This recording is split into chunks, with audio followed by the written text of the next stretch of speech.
আসসালামু আলাইকুম শাইখ রহমতুল্লাহ। আমি বিয়ের আগে জেনা করেছি, নাউজুবিল্লাহ, নাসাউল্লাহ সালামাতুল আফিয়া। প্রতিটি মুমিন মুসলিম নর নারীকে আল্লাহ রাব্বুল এইরকম জঘন্য অপরাধ থেকে বাঁচিয়ে রাখুন। বিয়ের পর আমার ওয়াইফ গ্রামের বাড়ি থাকে, আমি ঢাকা শহরে থাকি। এই অবস্থায় পতিতালয়ে গিয়ে আমি বারবার একই কথা, খারাপ কথা বারবার বলতে নেই। এখন আল্লাহর জন্য খুব ভয় হইতেছে। ভয় হইলে পাপের কথা বারবার উচ্চারণ করবেন না। এটি আপনার ঈমান তাকওয়ার পরিপন্থী। পাপ হয়ে গেছে, খুব তাতে কষ্ট পাবেন আপনি, মানসিক ঈমানি কষ্ট হবে, মানসিক কষ্ট হবে। আর মুখে এই পাপের কথা উচ্চারণ করবেন না বারবার। কোনো সাথী বন্ধু যতই আপনজন প্রিয়জন হোক, ঘনিষ্ঠ হোক, তার সাথে শেয়ার করবেন না, কখনো বলবেন না। শুধু আল্লাহকে বলে আপনি কান্নাকাটি করে তওবা ইস্তিগফার করবেন, ক্ষমা চাইবেন।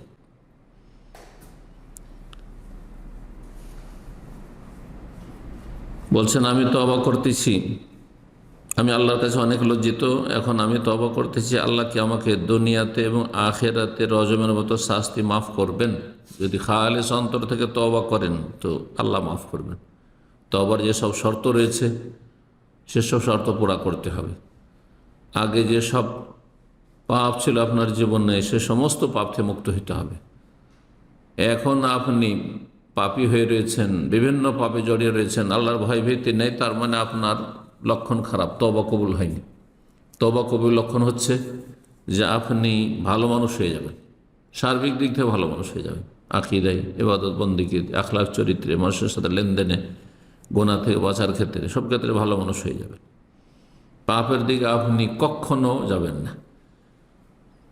তারপরে বলছেন এবং আমার ওয়াইফের কাছে কি আমাকে মাপ চাইতে হবে? এটি ওয়াইফের হক না, আল্লাহর হক। আল্লাহর হক নষ্ট করেছেন, আল্লাহর হক নষ্ট করেছেন। সুতরাং আল্লাহর কাছে তওবা ইস্তিগফার করুন। জি। এবং ওয়াইফকে জানাতে হবে না। এইরকম কোনো মহিলা যদি ব্যভিচারে লিপ্ত হয়, তার চারিত্রিক কোনো রকমের পদস্খলন ঘটে থাকে বিয়ের পূর্বে,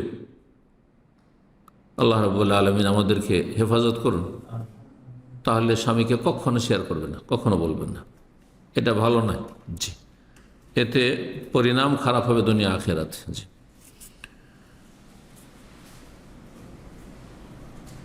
সূরা জুমার 53তে আল্লাহ রাব্বুল ইরশাদ করেছেন, কুল ইয়া ইবাদিয়াল্লাযিনা আসরাফু আলা আনফুসিহিম লা তাকনাতু মির রাহমাতিল্লাহ।